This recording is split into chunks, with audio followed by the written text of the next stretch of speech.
12 Stoic Principles for Immediate Life Transformation. The battle you don't see. Let me ask you something. Have you ever looked in the mirror and thought, I could be more than this? Not in a superficial way. Not about success or muscles or money, but something deeper. Like there's a version of you inside, quietly waiting to be called forward. Stronger, wiser, calmer. But for some reason, he hasn't shown up yet. It's not because you're weak. It's not because you're lazy. It's because no one taught you how to fight the battle you don't see. The battle for your attention. The war on your focus. The constant pull away from who you want to be. But 2,000 years ago, Marcus Aurelius faced the same war. He was just a Roman emperor. He was a warrior of the inner world. And in the quiet pages of his private journal, now called Meditations, he left behind 12 principles, 12 anchors, 12 mental weapons, 12 rules for anyone who's serious about transformation. And if you can embody them, even just one, your life will begin to shift. Not someday, but now. So in this series, we're diving into all 12, one principle at a time, through story, reflection, and action.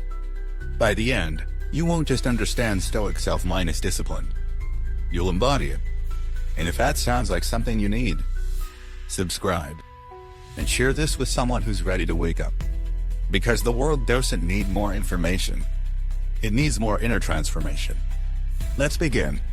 Principle 1. You are not your thoughts. You are what you choose to do with them. Marcus wrote, the soul becomes dyed with the color of its thoughts. Think about that. If your thoughts are anxious, you become anxiety. If they're resentful, you become bitterness. But if they're focused, grounded, present, you become peace. That's the first Stoic realization. You don't control the first thought, but you do control the second. And that gap between the first and second thought, that's where your freedom lies. Let me give you an example. You wake up. First thought, I'm tired. I don't want to get up. That's automatic.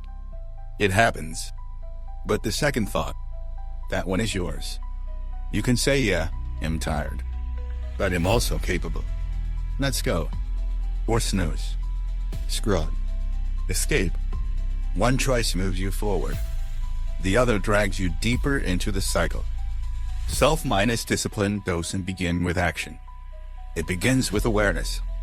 Marcus trained himself to notice the thoughts that weakened him and replace them with thoughts that returned him to strength.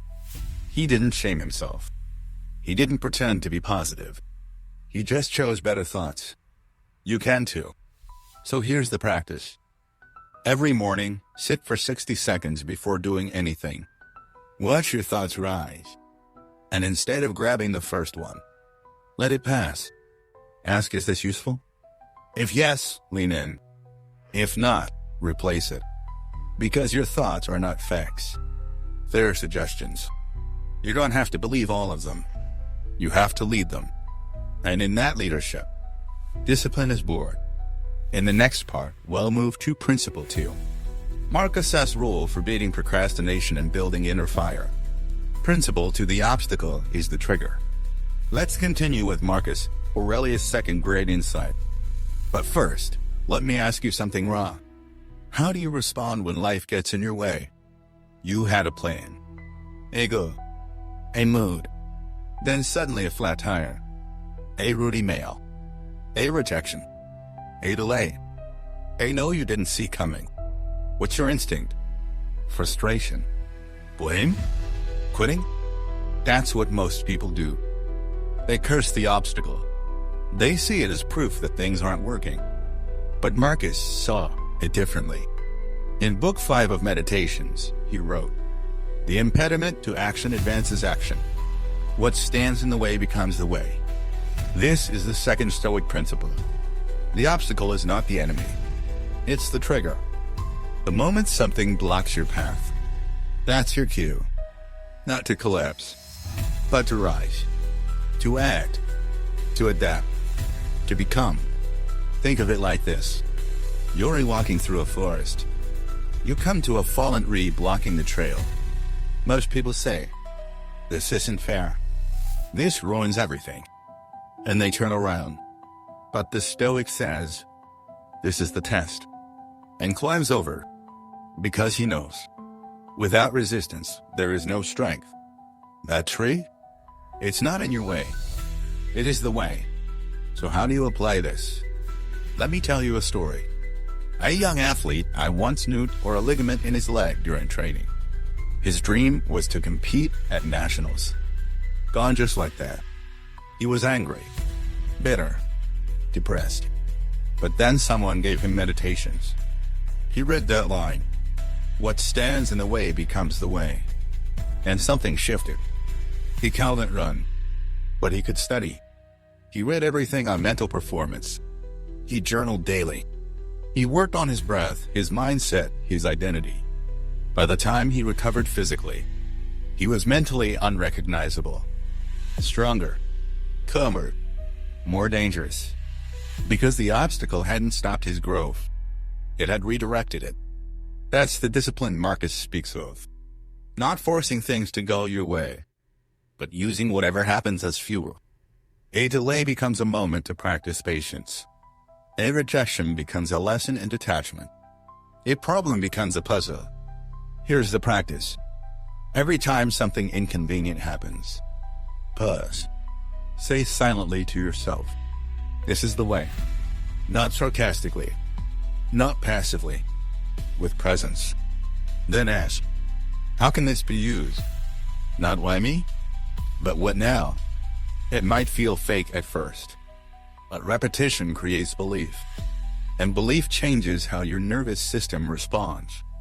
Suddenly, you're not derailed by the unexpected.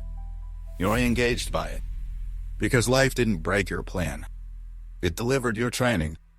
Let me go deeper with this. Marcus was writing these words from a vacation villa. He wrote them while leading Rome through war, plague, betrayal. He lost children. He buried friends. He faced political schemes and physical pain daily. But still he wrote, "You have power over your mind, not outside events. Realize this, and you will find strength." That's not optimism. That's practice. A trained response to chaos. A disciplined frame on suffering. And that's the opportunity in front of you. To build a mind that doesn't crumble when life says no, but one that says, "Let's go." This isn't theory.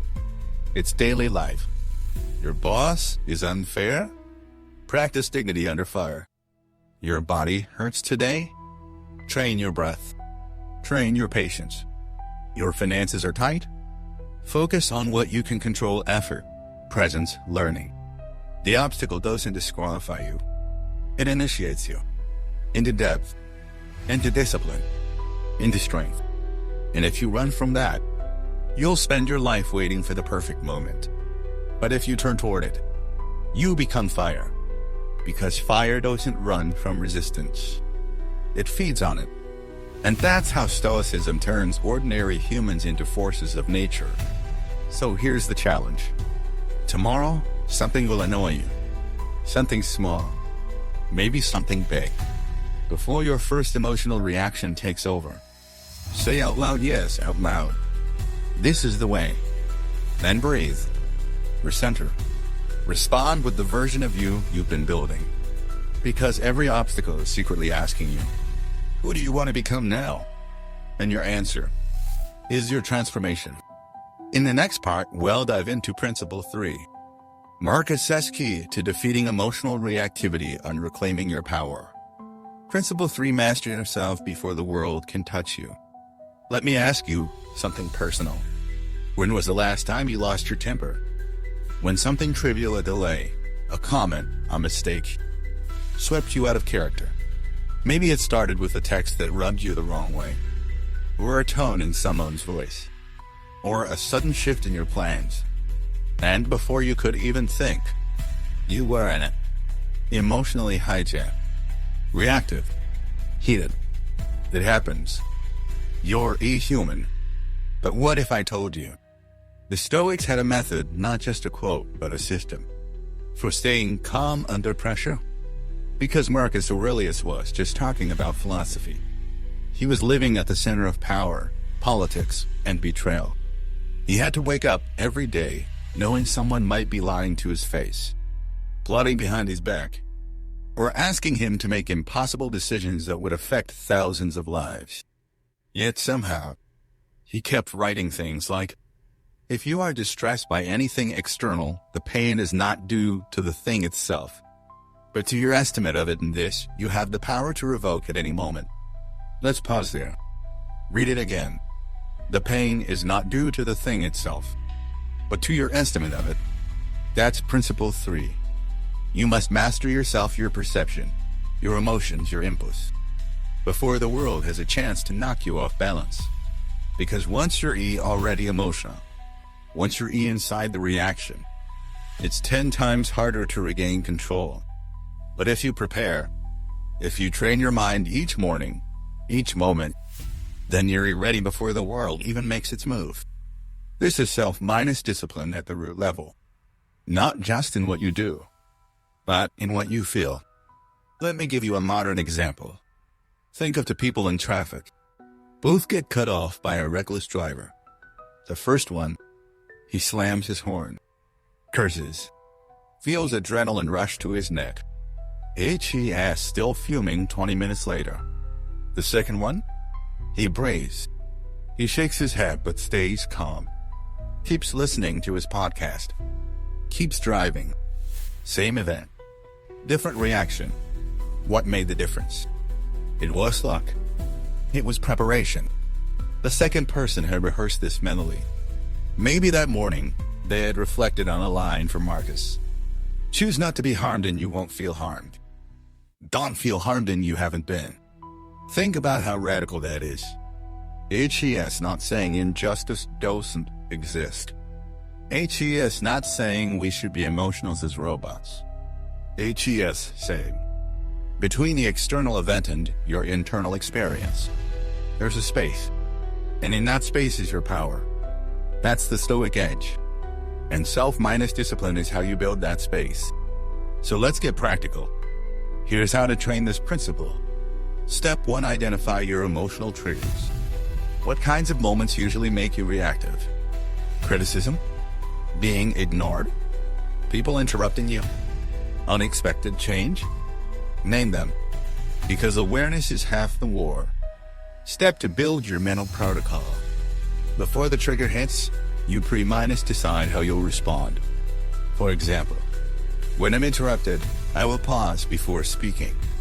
I will not raise my voice. I will ask, calmly, if I can finish. You might think that sounds rigid.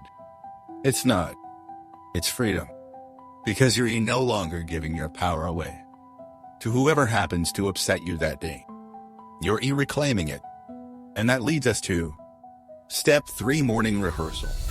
Every morning before the day gets loud, use it for 2 minutes and visualize a common rigor. Imagine the moment vividly. See yourself staying calm. See yourself breathing, responding with strength instead of speed. That's not wishful thinking. That's mental conditioning. And over time, this becomes muscle memory.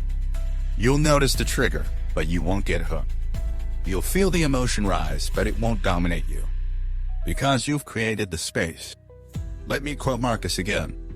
You have power over your mind, not outside events.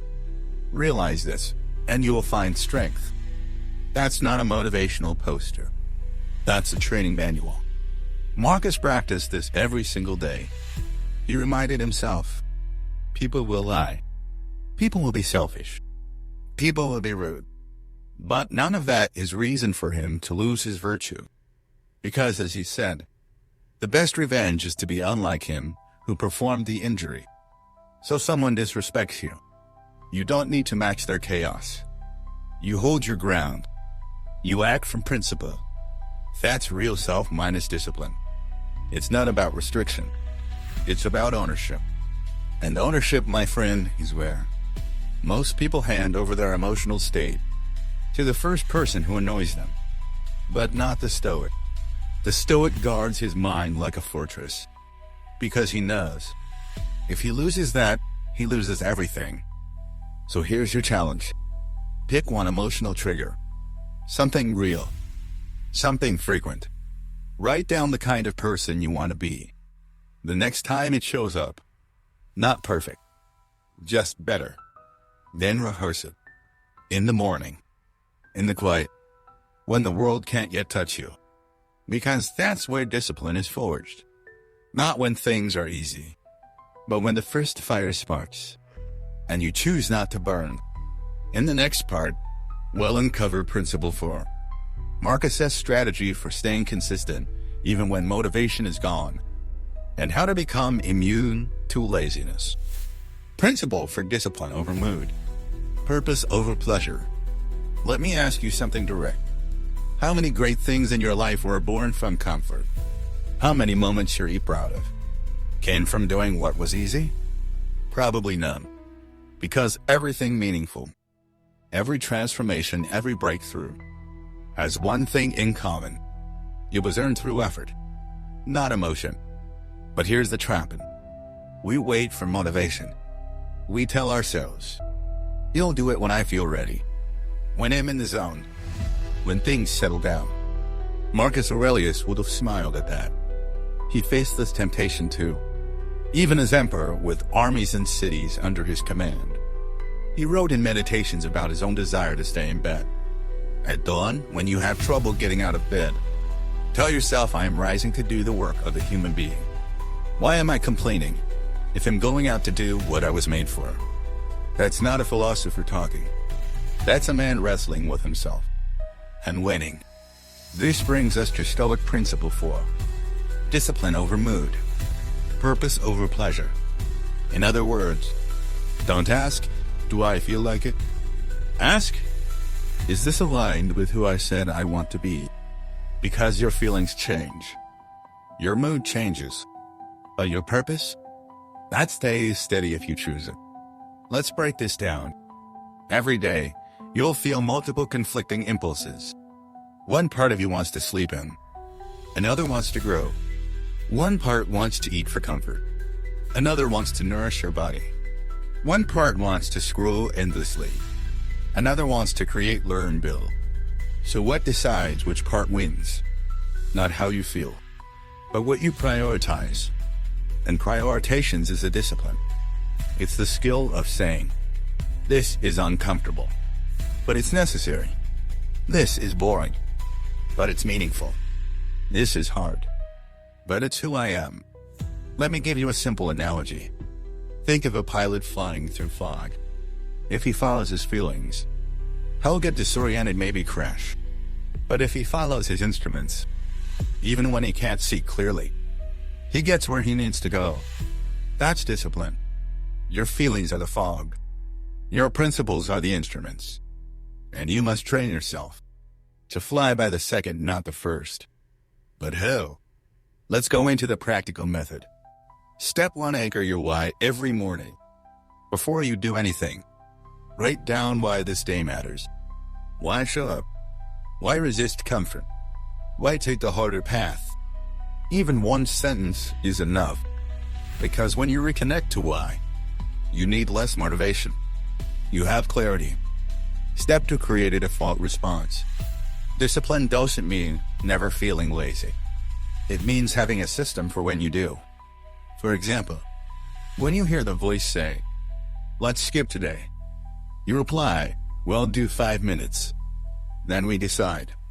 Why? Because action changes your emotional state faster than waiting for your emotions to change first. And 99% of the time, once you start, you keep going. That's the leverage point. Step 3, reframe discomfort as alignment. Most people think discomfort means something's wrong, but the Stoics saw it differently. Discomfort, when chosen with purpose, is a sign of alignment. It means you're stretching into a new identity. It means you're honoring the future self, not the impulsive present self. So start saying this to yourself. This isn't pain, it's proof. Proof that you're choosing growth. Proof that you're showing up. Proof that you're not a prisoner of your feelings. Let me share a story with you. There was a young woman training to be a surgeon. 16 minus-hour shifts. No sleep. Constant pressure. One night, after 20 straight hours on her feet, she was asked to assist in another emergency. She wanted to cry. She wanted to scream. She wanted to disappear. But then she remembered a line from Marcus. Do what you must, even if you despise it, because despising it does not make it unnecessary. She smiled to herself, scrubbed in, and did the work. That's Stoicism. Not loving every task, but honoring every duty. Because you understand, who you become is more important than what you feel. And that's where discipline lies. It doesn't shout. It doesn't hype you up. It simply whispers. Do what you said you would, whether you feel like it or not. That's how you build trust with yourself. That's how self-minus respect is earned. One unglamorous, consistent choice at a time. So here's your challenge. Tomorrow, when your feelings resist, pause and say out loud, I don't need to feel like it. I need to be aligned with who I'm becoming. Then move. 5 minutes. One sentence. One rep. One call. Small action. Big identity shift. And over time, that discipline becomes freedom. Because you're no longer a slave to your modes. You're the architect of your life. In the next part, we'll dive into Principle 5. How Marcus cultivated unshakable focus in a world full of distractions, and how you can too. Principle 5. Guard your attention like a fortress. Let's get honest. If I asked you, what's the most valuable thing you own? You might say your house, your time, your money, your health, and all of those matter. But there's something even more precious. Your attention. Because your attention is what gives value to everything else. If someone gave you a beautiful sunrise, but your mind was glued to your phone, you missed it. If someone gave you an hour of free time, but you spent it scrolling, comparing, reacting, you wasted it. Your attention is the gatekeeper of your life. And in a world of infinite noise, Marcus Aurelius gives us Principle 5. Guard your attention like a fortress. He doesn't use those exact words, but he says this. The things you think about determine the quality of your mind. Your soul takes on the color of your thoughts. That's not poetic. That's practical. If your thoughts are scattered, anxious, distracted, your life will follow suit. But if your attention is anchored, your clarity returns, your strength returns, your power returns. And today, that power is under attack. Because distraction isn't accidental anymore. It's engineered. Billions of dollars go into making you look at things you didn't choose. To make you check your phone before you check in with yourself. To make you compare before you even breathe. Marcus didn't have smartphones, but he understood this dynamic. In Meditations, he warned, you must reclaim your mind. You must stand upright, not be held upright.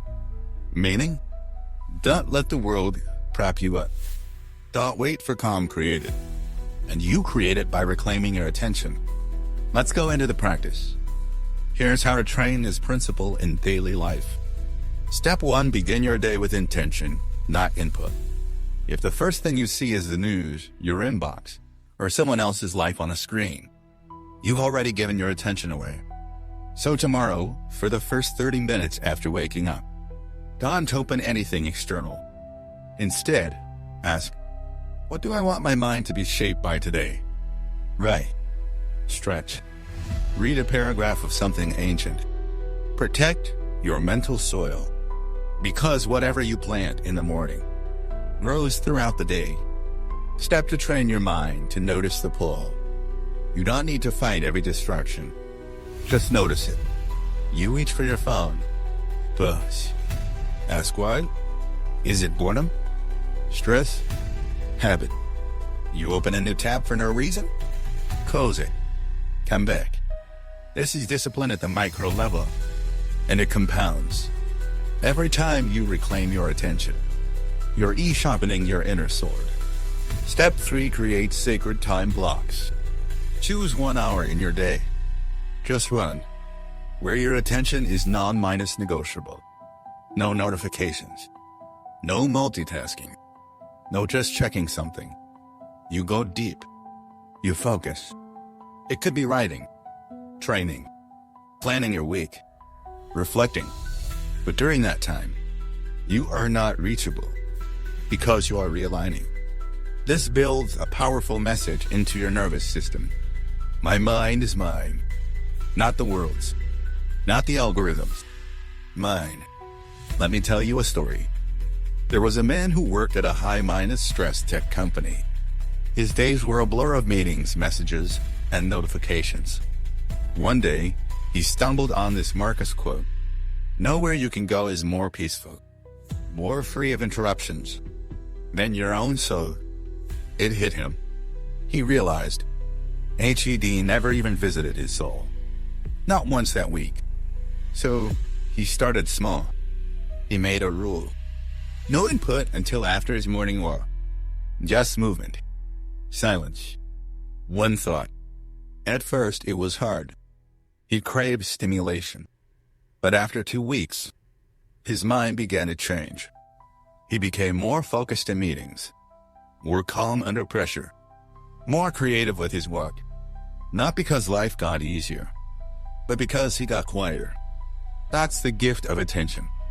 It brings you back to your center, where your values live, where your wisdom waits, where you remember who you are.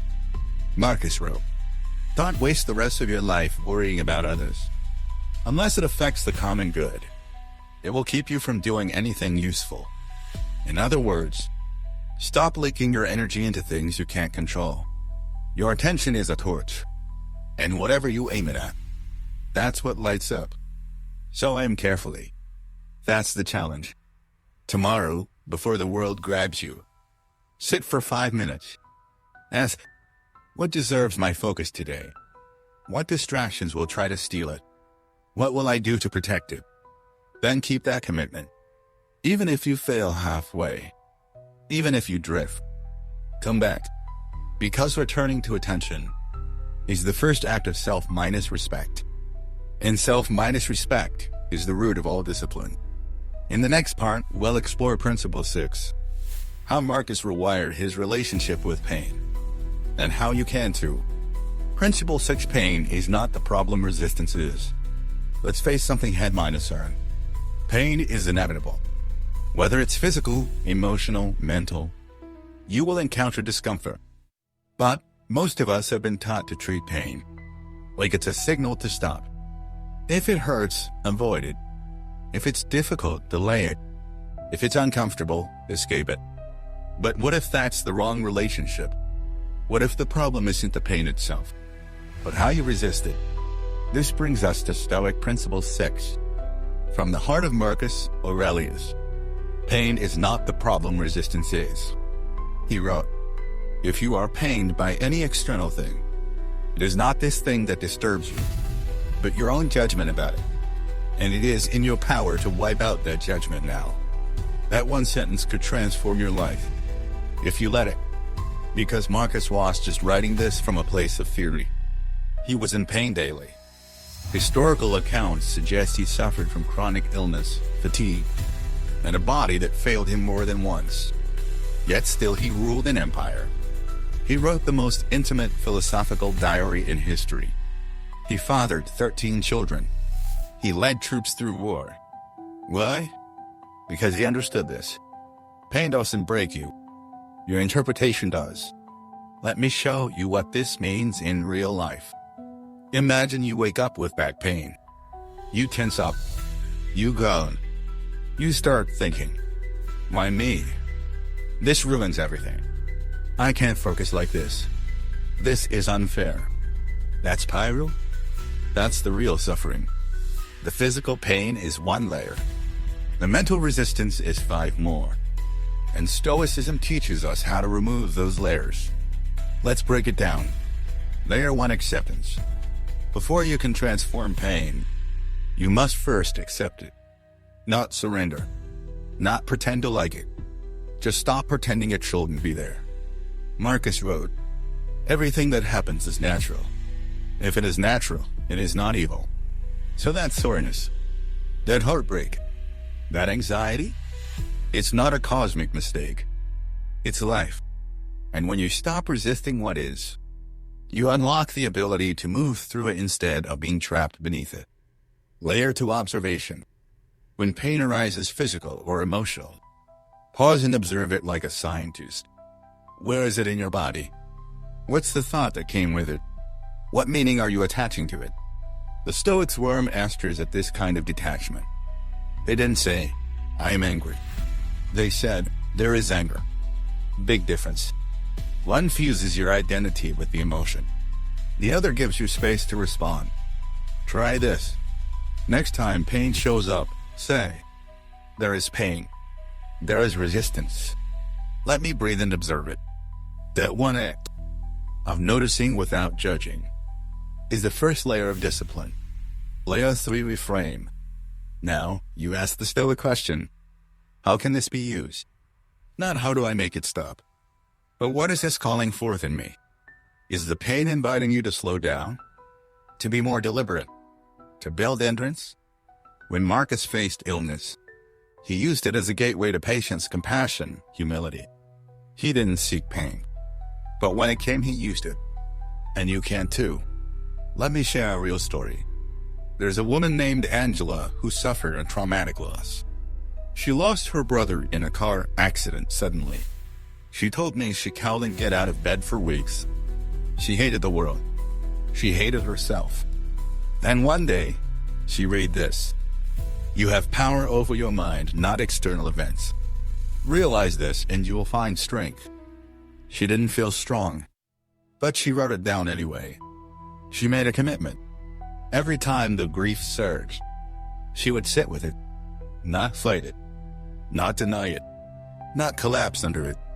She breathed. She journaled. She walked. She prayed. Day by day, she became something new. Not someone who got over it, but someone who was transformed by it without being destroyed. And that's the Stoic path.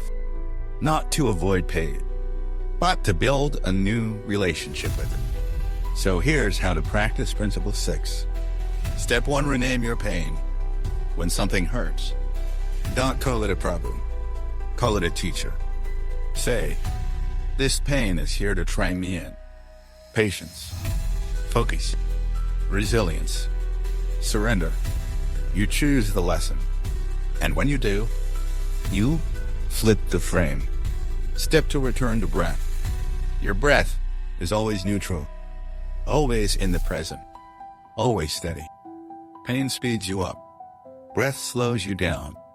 So when you feel yourself spiral, bring your attention to one slow inhale. Then ask, what's real right now? Not the story, not the fear. Just what's real. And what's real is this: you're still here. You're still breathing. You're still capable of meeting life, even now. Step 3, move forward gently. Don't wait for pain to disappear to take action. You can move with pain. You can love with grief. You can create with doubt. It won't be perfect. It doesn't have to be. Just keep showing up. That's discipline. And Marcus knew this better than anyone. You must build your life action by action, and be content if each one achieves its goal as far as possible. So what do you do now? You accept what is. You observe without panic. You move without resistance.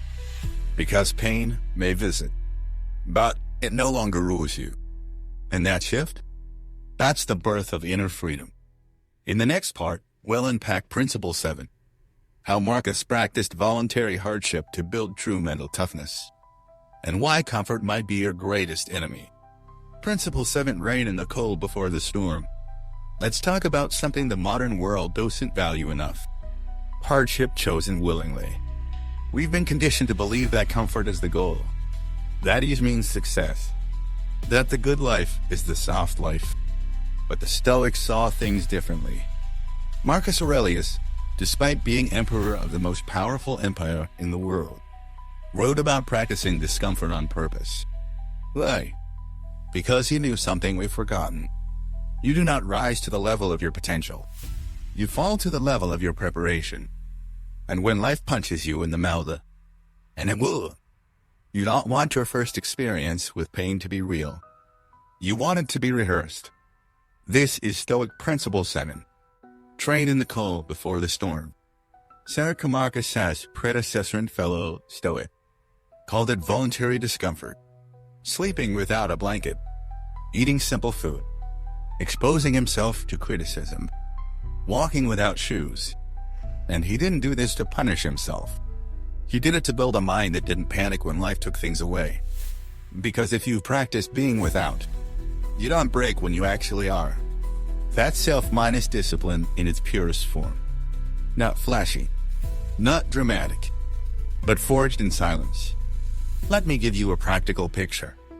Imagine the soldiers. One trains daily in peacetime. He runs drills. He sleeps on the ground. He sharpens his tools. He prepares even when there's no threat. The other waits for war. He believes discipline will kick in when he needs it.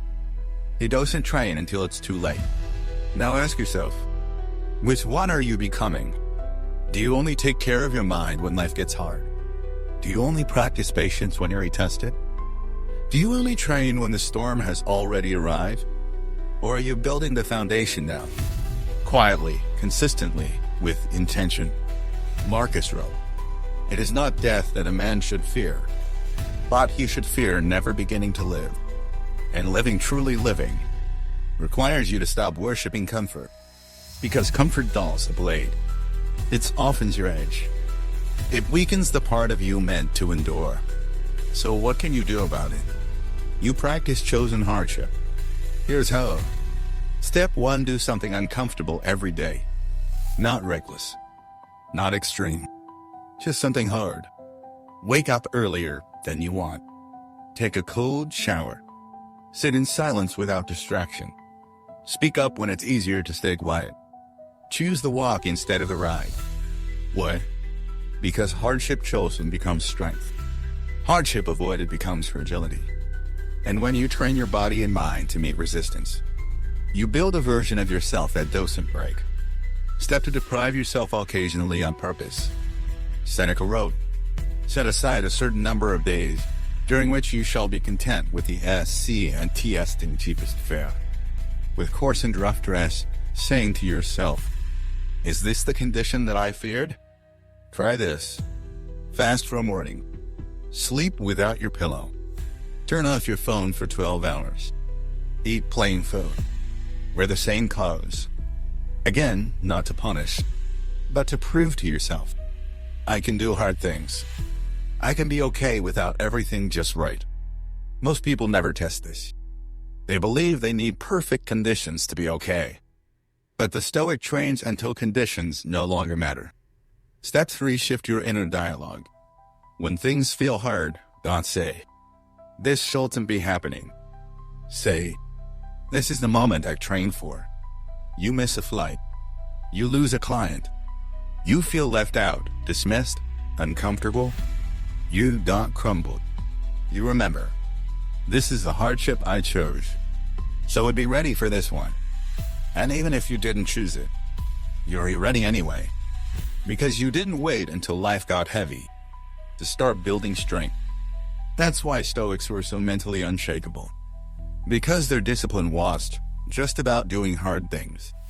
It was about becoming the kind of person who isn't ruled by comfort anymore. Let me share a story. A young artist I knew wanted to build discipline. But every time life got busy, he stopped painting. He told himself just not in the right mood. Until one day, he made a vow. He would paint for 15 minutes every day, no matter what.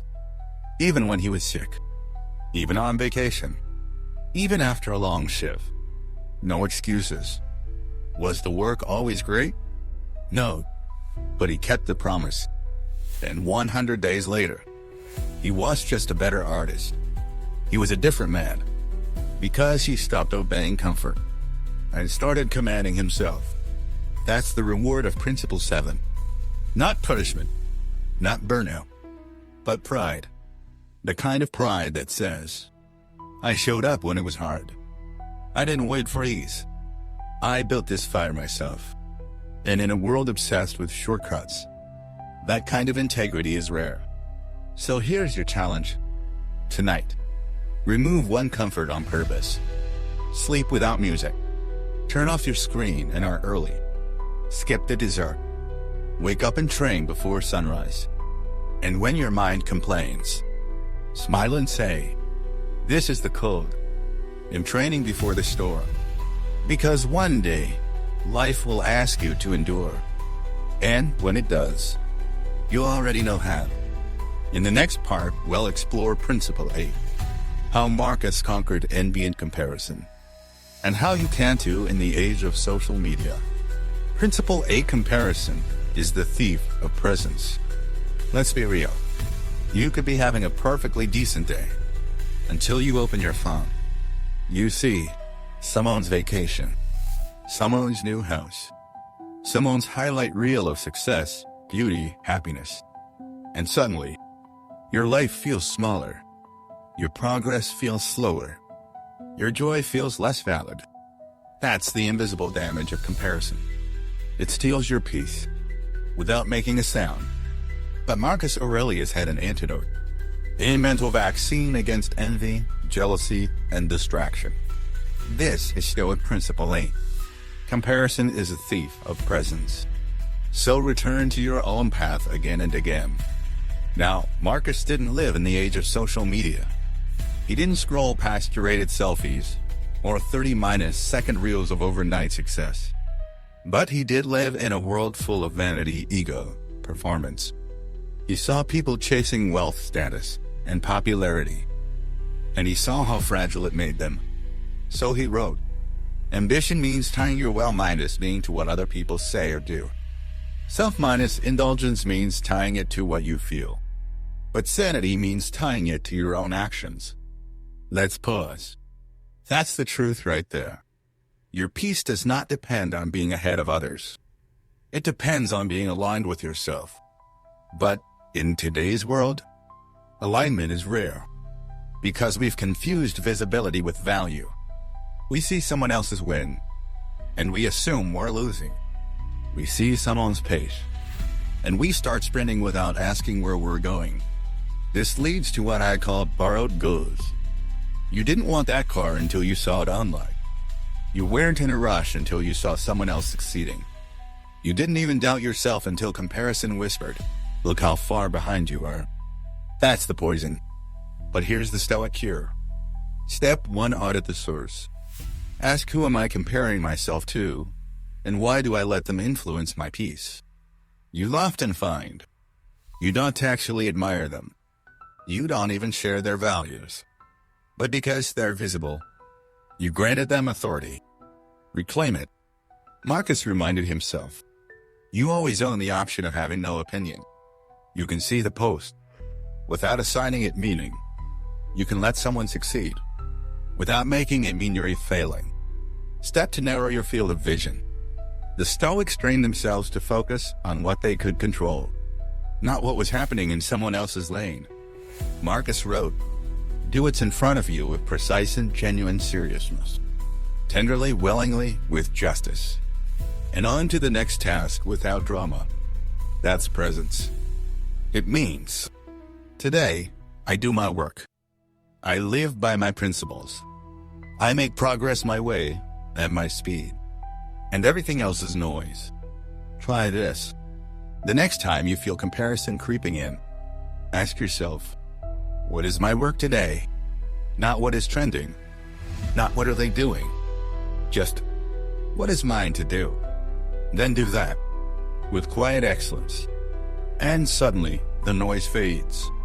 Because focus is the enemy of envy. Step 3: practice mudde. It's a word from ancient Buddhism, but Stoics would love it. It means sympathetic joy, celebrating someone else's success, without resentment, without scarcity. Because here's the truth. Envy assumes that life is hero minus some. That if they win, you lose. that if they shine, you fade. But life doesn't work like that. Their growth does not block yours. Their light does not dim yours.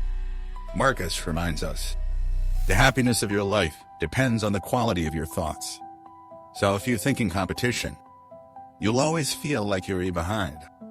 But if you think in expansion, you'll see others' wins as signs that growth is possible, that it's available, that it's contagious. And that changes the game. Let me tell you a story. There was a young writer. He followed dozens of authors online. Every day, he saw new book deals, glowing reviews, accolades. And every day, he felt smaller. He started writing less, scrolling more, comparing everything. Until one day, he journaled. If I spend half the energy creating that I spend comparing, it'd already be where I want to be. That sentence broke the spell. He unfollowed 90% of what distracted him. He focused on his voice, his message, his lane. 2 years later, he published his first book because he stopped running someone else's race and started walking his own. That's what Stoic self-minus discipline looks like: inner loyalty to your pace, to your values, to your vision. And that's what Principle 8 invites you into. Not detachment from the world, but a deep attachment to your own path. So here's your challenge. Tomorrow, if you feel comparison rise, pause. Ask, what am I doing right now that honors my life? Then return. Return to your breath. Return to your focus. Return to the only metric that matters. Did I live today according to the principles I believe in? If yes, you win. Every single time. In the next part, we'll explore Principle 9. How Marcus turned death not into fear, but into fuel for bold, purposeful living. Principle 9, Memento Mori, let death sharpen your discipline. Let's slow down for a moment, not to distract, but to reflect. Because there's one truth that levels us all. One truth that no amount of success, health, or discipline can outrun. You will die. It's not morbid. It's not negative. It's not a scare tactic. It's a fact. And more than that, it's a powerful teacher. Marcus Aurelius faced this truth daily. He buried children. He watched friends die. He lived through plague, war, and decay. But instead of fearing death, he used it. He wrote, "You could leave life right now. Let that determine what you do, say, and think." That's Stoic Principle 9. Memento Mori, remember death, not to fear it, but to live more clearly because of it. You see, most people waste their lives because they act like they have unlimited time. They delay what matters. They postpone the difficult conversation. They numb themselves with distraction. They wait for the perfect moment. But Marcus knew the truth. You're not promised another morning. You're not guaranteed another chance. And so he trained his mind to walk beside death calmly, soberly, deliberately. Not to become passive, but to become urgent. Not frantic, but focused. Let me ask you something. If you knew you only had 1 year to live, what would change? Would you still procrastinate? Would you still care about what strangers think?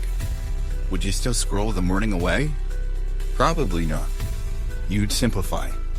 You'd say what needs to be said. You'd dare. You'd love. You'd move. And here's the Stoic twist. You do only have one life.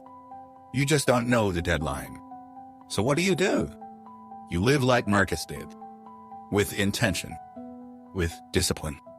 With full presence in every moment because it might be your last. Here's the practice. Step 1, begin your day with a death reflection. It doesn't have to be heavy. Just a simple sentence. Today is not a promise. How will I show up fully just in case this is the last one? You'll be shocked how much noise disappears when you remember how fragile this all is. That argument, not worth it. That fear, not urgent. That message you've been avoiding, it gets sent. Because you're awake now. Step to use death as a filter for decision minus making. When facing a tough choice, ask, if I were gone in a week, would this still matter to me? If yes, go all in. If no, let it go. Marcus wrote, do not act as if you were going to live 10,000 years. Death hangs over you. While you live, while it is in your power, be good. Not be perfect. Be good. Be real. Be true to your principles. Even if it's inconvenient. Even if it's uncomfortable. Especially then. Step 3, let death remove your fear of embarrassment. Most people live in a cage of what will they think. But when you remember that you and they will all be dust soon, you act. You express. You start. You create. You speak your truth. Because what's the point of hiding in a life you know will end anyway? That's the freedom memento mori gives you. Let me share a story. There was a man who worked in finance for over 20 years. Stable job.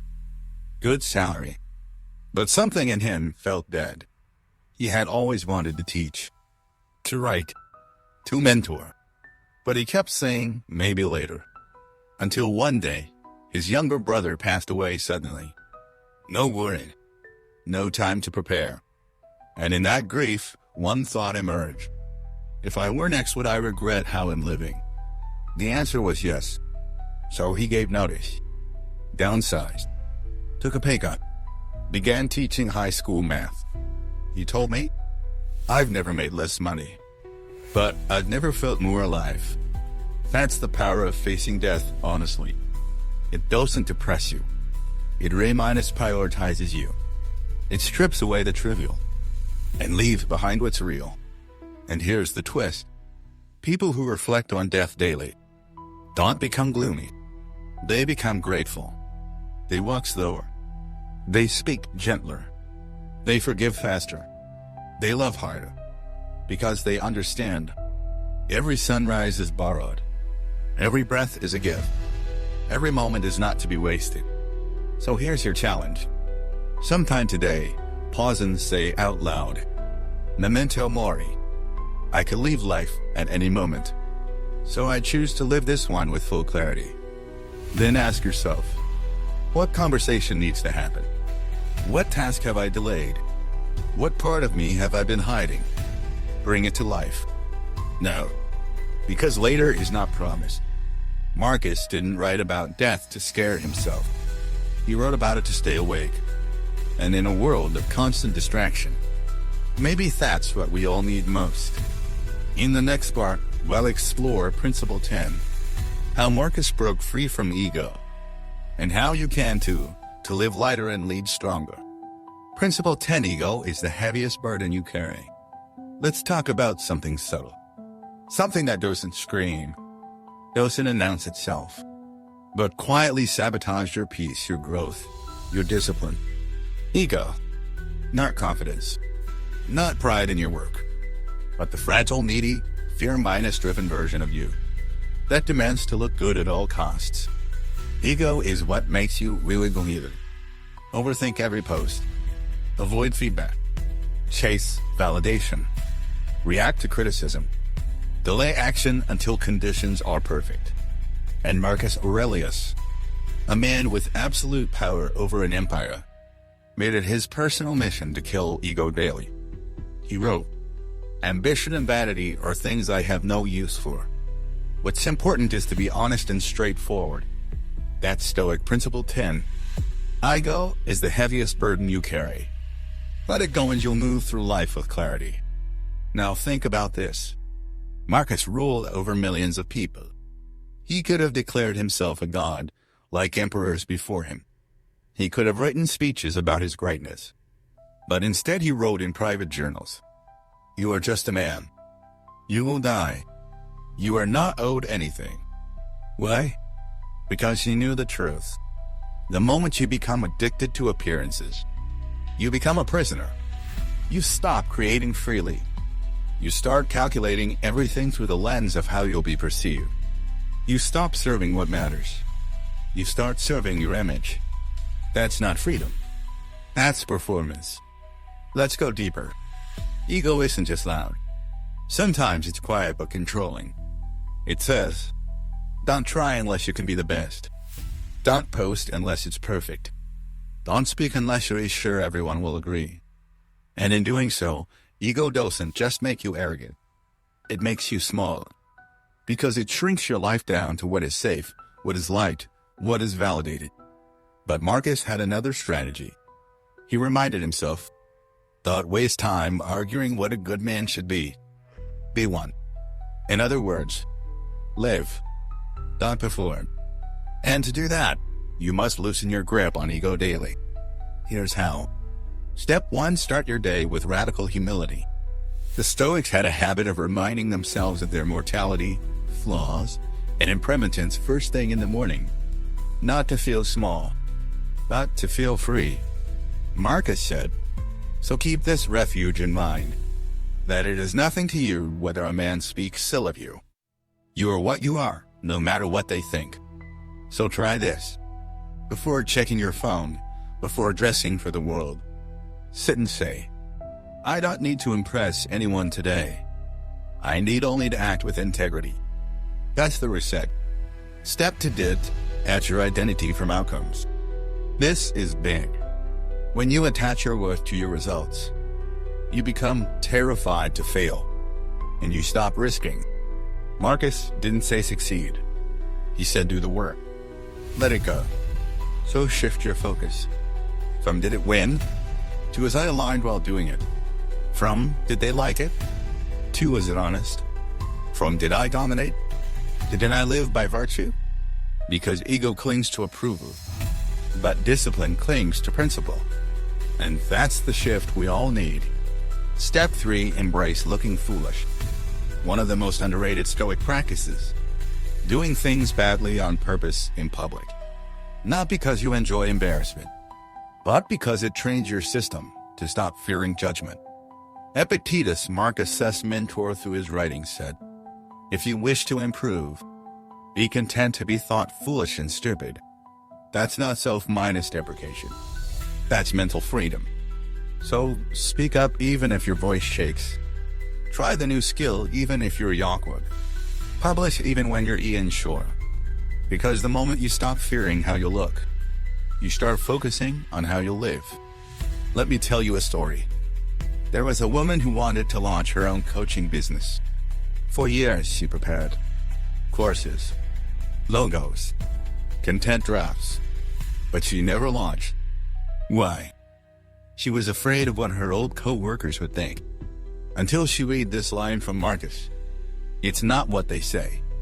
It's what you do. So she launched. Her first post bombed. She felt sick, but she kept going. Week after week, her fear shrank. Not because she had conquered ego, but because she stopped feeding it. Now, she has a thriving practice. Because she finally realized, your fear of looking stupid is more dangerous than actually failing. And that's what Marcus teaches us. Let go of the burden of image. Pick up the lightness of truth. Because when you stop performing, you start living. So here's your challenge. Today, post something honest. Have a conversation without trying to win. Try something new without needing to be great.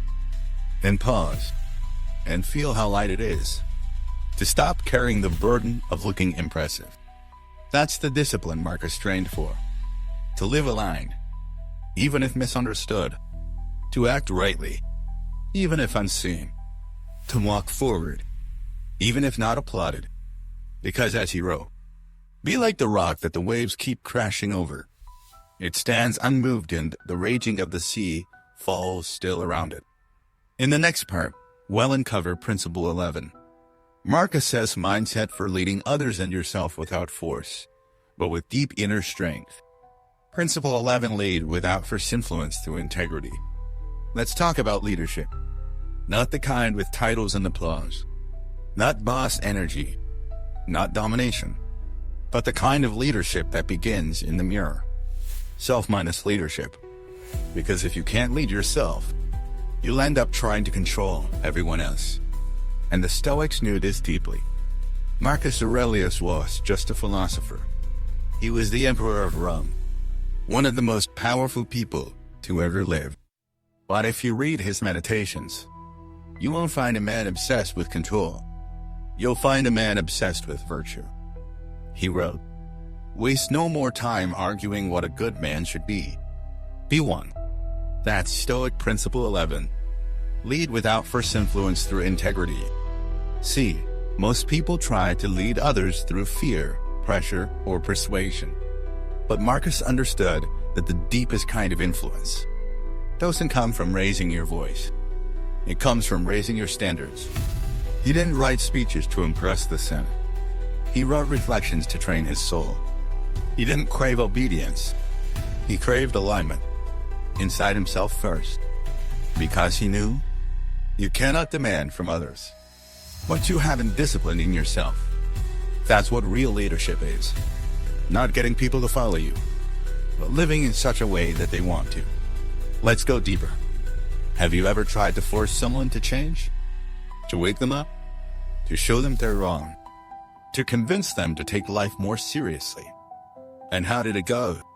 Probably like this. They resisted. They shut down. They pulled away. Why? Because force creates friction. But example creates reflection. When you try to force others, you might get compliance, but you won't get transformation. And the Stoics knew the most powerful form of persuasion is presence. A calm mind in chaos. A gentle word in anger. A consistent example over time. Marcus wrote, "The best revenge is to be unlike him who performed the injury." In other words, you don't fight ego with ego. You lead by standing firm in your values, no matter how others behave. Let me give you an image. Imagine a room full of shouting people. One person sits still, calm, composed, silent. What happens? People notice, not because he shouted louder, but because his calm is rare. That's what Marcus practiced. Even in war councils, even in betrayal, even when those closest to him disappointed him, he chose restraint, clarity, compassion, not weakness, true strength. Because here's the truth. You are leading people right now, whether you know it or not. Someone's watching how you handle stress. Someone's learning from how you handle delays. Someone's absorbing your tone, your habits, your energy. And the question isn't, am I a leader? The question is, what kind of leader am I silently, daily, consistently? So let's get practical. Step 1, lead yourself before you try to lead anyone else. Ask, am I asking others to do things I don't do? Am I modeling the behavior I admire? Am I a walking example of my values? If not, start there. You don't need to be perfect. You need to be consistent. Step to speak, less live more. Most people try to change others with words. But Marcus knew it's your way of being that shifts the room. So instead of explaining your discipline, live it. Instead of preaching calm, be it. Instead of correcting constantly, model relentlessly. People may not say anything, but they feel it. And over time, that feeling does more than speeches ever could. Step 3, release the need to control others. This is huge, because a lot of stress, frustration, and conflict comes from trying to manage someone else's journey. But Marcus had a different approach.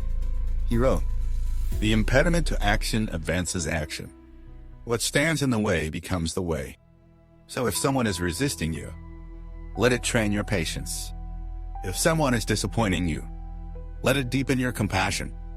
If someone is stuck, let it sharpen your example. Because here's the paradox. The less you try to control people, the more your energy inspires them. That's not manipulation. That's authenticity.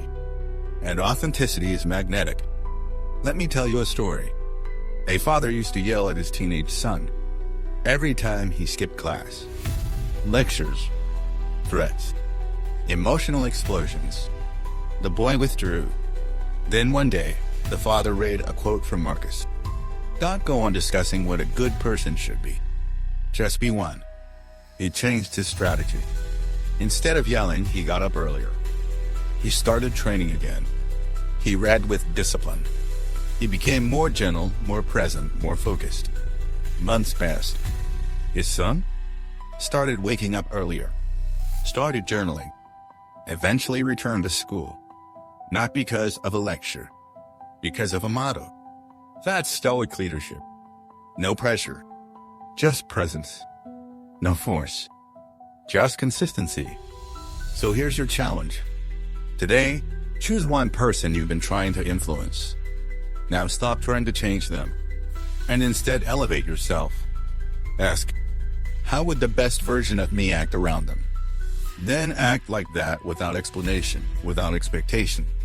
And watch what happens. Not overnight, not magically, but quietly, deeply, slowly. Because real influence doesn't shout, it shapes. In the next part, the final part, we'll complete the series with Principle 12, the mindset that ties it all together and turns these Stoic truths into a lifelong transformation. Principle 12, every day is a chance to begin again. Take a breath. We've walked through 11 Stoic principles. We've seen how Marcus Aurelius trained his mind, not just to survive life, but to master himself.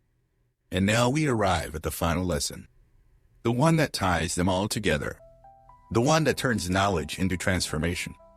It's not about being perfect. It's not about never failing. It's not even about being the strongest person in the room. It's about this, the ability to begin again, and again, and again. This is Stoic Principle 12. Every day is a chance to begin again. Return to yourself. Marcus Aurelius knew that life was linear. That self minus discipline was a straight staircase to heaven. It was a spiral. You rise, you fall. You forget, you return.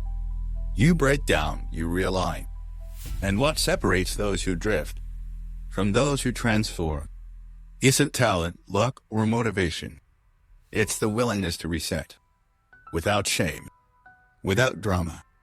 Without delay. Marcus wrote, "You should not give up until you have done what nature requires. Even if it is clear you are not a philosopher. Act like one. No one is stopping you." That line is everything. It means you don't need to be perfect to be powerful. You don't need to feel ready to start again. You just need to choose this moment to realign. And you can do that every single day. Let me give you an image. Imagine your life like a compass. Sometimes you drift off course slightly or a lot. But instead of panicking, you pause. You breathe. You check your direction. You course minus correct. And then you move forward again aligned. That's Stoic living. Not rigid. Not robotic. But responsive. Grounded in the truth that you really believe in. Discipline isn't a performance. It's a return. A return to the breath. To your principles. To your deeper why. So how do you practice this? Step 1, end your day with reflection, not reaction. Most people fall asleep with noise. Netflix. Scrolling. Regret. Anxiety. But Marcus ended his days asking, where did I act with integrity today? Where did I fall short? What will I do better tomorrow? Not to judge himself, but to clean the lens. To go to sleep clear, so he could wake up clean. Try this. Before you sleep tonight, ask, where did I live aligned today? Where did I drift? What lesson can I carry forward? Write one line. That's all. Over time, that reflection becomes renewal. Step 2, when you fall, shorten the gap. Falling isn't the problem. It's how long you stay down that costs you. You skipped your routine? Okay. You reacted emotionally? It happens. You lost focus? Welcome to being human. But the key is to say, I return. Right now. Not tomorrow. Not next week. No. You take a breath. You do one small thing to align again. And that return is a victory. Step 3, trust the compound effect. Marcus didn't change overnight. Neither will you. And That's okay. Because every moment you return to discipline, you build a new identity. Brick by brick, habit by habit, choice by choice. And one day, you look up and realize you're no longer living on autopilot. You're no longer ruled by mood. You're no longer at war with yourself. You become the kind of person you once hoped to be, not because of a single moment, but because you kept beginning again, even when it was hard, especially then. Let me leave you with this. Marcus Aurelius never intended Meditations to be published. It was a book.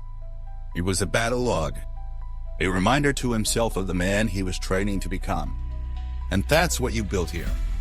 Over these 12 parts, you've created your own inner manual, not for being stoic in name, but stoic in action. So take these 12 principles, revisit them, write them out, speak them aloud, live them quietly, consistently, imperfectly, because you don't need to impress anyone. You just need to return to yourself. That's the path. And if this message moved you, share it with someone who's ready to live aligned. Someone tired of drifting. Someone who wants clarity, not chaos. Discipline, not distraction. This isn't just content. It's a call to step into your life fully, to lead yourself wisely, to begin again daily. Memento mori.